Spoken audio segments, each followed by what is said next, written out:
Hello all, welcome to my channel. आपण आज स्कॉलरशिपचा 5th स्टँडर्डचा मराठीचा थर्ड म्हणजे युनिट 1 मधला थर्ड लेसन बघणार आहोत. संवाद व त्यावर आधारित प्रश्न. तर इथे संवाद जे हे दिलेले आहेत त्याच्यावर प्रश्न असणार आहेत आपल्याला. तो आधी संवाद वाचूयात आपण काय आहे. सुरू करूयात. मीना तू पतंग घेऊन लांब जा, राम तो उंच जरून आकाशात सोडेल. अरे दादा येथे रस्त्यावर नको, आपण मैदानात जाऊन खेळूया. आनंद माझी आई सुद्धा माझ्यावर ओरडेल असे केल्यावर. तुम्ही इतके घाबरट कसे आहात? अरे तुम्ही कुठे खेळत आहात? आई आम्ही रस्त्यावर पतंग उडवीत आहोत. अरे असे रस्त्यावर खेळू नये, येणाऱ्या जाणाऱ्या लोकांना त्रास होतो. मग आई आम्ही कुठे खेळू? तुम्ही वर गच्चीत जाऊन पतंग उडवा, तिथे तुम्ही सुरक्षितपणे खेळू शकाल. होय बाबा आम्ही गच्चीतच जातो. आणि मुलांनो सावकाश बरं, परवाच शेजारच्या बाळूचा पाय मुरगळला खेळताना. होय बाबा.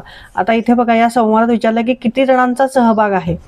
तर कोण कोण आहे बघा. इथे मीना आहे एक, त्याच्यानंतर राम 2 जण आहेत. त्याच्यानंतर आता ही दादा कोणाला म्हणते? रामलाच म्हणते. सो हे नंतर कोण आहे इथे? आनंद आहे.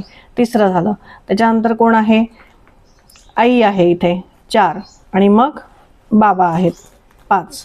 किती जण झाले मग? टोटल 5 जण झाले. सो इथे सेकंड ऑप्शन मार्क करा.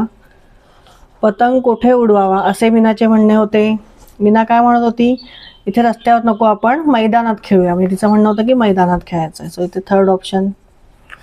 रस्त्यावर पतंग का उडवू नये असे आईला वाटत होते. तर काय होतं? येणाऱ्या जणांना त्रास होतो. आई काय म्हणते बघा इथे? अरे रस्त्यावर खेळू नये, येणाऱ्या जाणाऱ्यांना लोकांना त्रास होतो.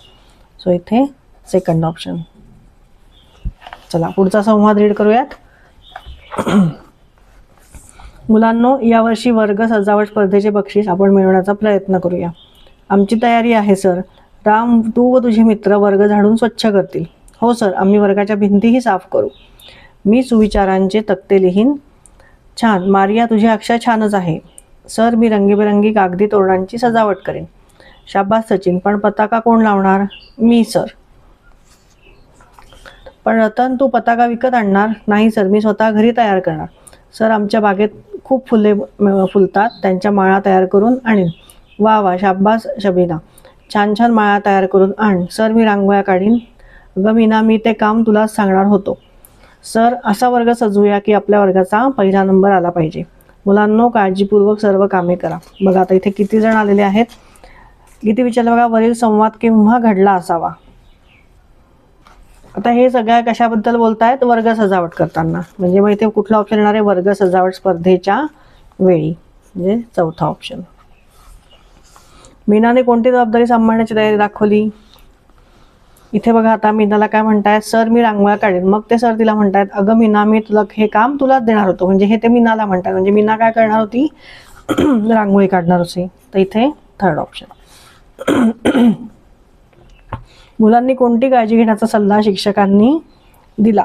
कुठला सल्ला दिला? की काळजीपूर्वक सर्व कामे करा. हा सल्ला सरांनी मुलांना दिला. मग इथे बघा सेकंड ऑप्शन, सर्व कामे काळजीपूर्वक करण्याचा. चला 3रा संवाद रीड करूयात. गुरुजी रांगेत जाऊ. उशीर का झाला रामू तुला? ठाऊक नाही तुला झेंडावंदन 7:15 होतं ते? बस लवकर मिळाली नाही गुरुजी. रोज तू हेच कारण सांगतोस. निदान स्वातंत्र्यदिनी झेंडावंदनाच्या समारंभाला तरी वेळेवर यायचं होतंस. खरंच गुरुजी मला बस नाही मिळाली वेळेवर. गुरुजी तो खोटं बोलतोय, मी त्याच्या शेजारीच होतो, मला मिळाली बस वेळेवर. तू चूप बस रे श्याम, खोटारडा कुठला. मी सांगते गुरुजी तो गरीब आहे, बससाठी पैसे नसतात त्याच्याजवळ. सकाळी शाळेत वेळेवर येण्यासाठी 6:30लाच पळत निघालेला मी पाहिलंय त्याला. राम चुकलो मी, कारण न विचारता मी तुला असं बोलायला नको होते. नाही गुरुजी माझेच चुकले. उद्यापासून मी आणखी लवकर घरातून निघून शाळेत वेळेत येईल.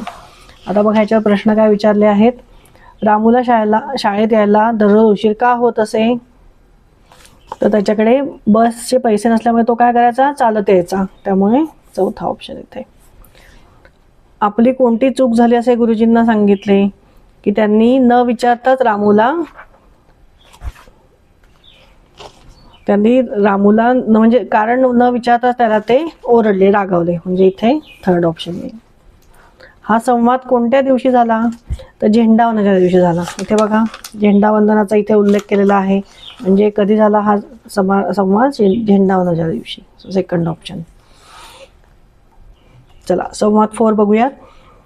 अगं शीला, माझा हा हिंदुस्थानाचा नकाशा कसा आलाय तो बघ ना जरा. थांब रे अवी, बाईंनी आम्हाला चहाची किटली काढायला सांगितले आहे, तिला मी लाल रंग देत आहे. हां, चहाच्या किटलीला लाल रंग. अगं किटली पिवळ्या नाही तर पांढऱ्या रंगाची असते. अवी, मला की नाही लाल रंग आवडतो, माझी रिबीन देखील लाल रंगाची आहे. हा हा, आणि तुझी लाल रंगाची किटली पाहून बाई तुझ्या गाल देखील लाल रंगाचा करतील. तर आता इथे बघा संवाद 2 जणांमध्ये झालेला आहे. म्हणजे मग इथे प्रश्न काय विचारला आहे, अवीने कोणते चित्र काढले होते. तर इथे बघा काय म्हणतोय अवी की, आता इथे अवीने हा प्रश्न विचारला हिला, म्हणजे अवी कुठला नकाशा काढतोय, हिंदुस्थानाचा नकाशा. सो इथे बघा सेकंड ऑप्शन मार्क करा इथे. पुढे शीला किटलीला लाल रंग का देत होती, कारण लाल रंग तिच्या आवडीचा होता. So third option.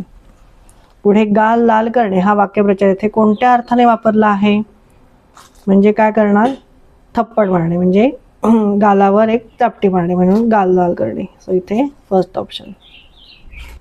चला पुढचा संवाद रीड करूयात. पतंग दादा, कुठं लागलं नाही का तुला, फाटला बिटला नाहीस ना. नाही बाबा फुलपाखरा, नशिबाने वाचलो. पतंगा, कसा आदळला जमिनीवर धाडकन. अरे माझ्या मालकानं दोऱ्याला एकदम झटका दिला. बरं झालं दादा, मी तुझ्यावर आकाशात भऱ्यारा मारायला नाही आलो ते. का बरं, काय झालं असतं. अरे माझ्या पंखांचा पार निकाल लागला असता. आता इथे बघा ह्याच्यावर प्रश्न काय विचारलेत, फुलपाखरू पतंगाबरोबर उंच गेले असते तर काय झाले असते असे त्याला वाटले.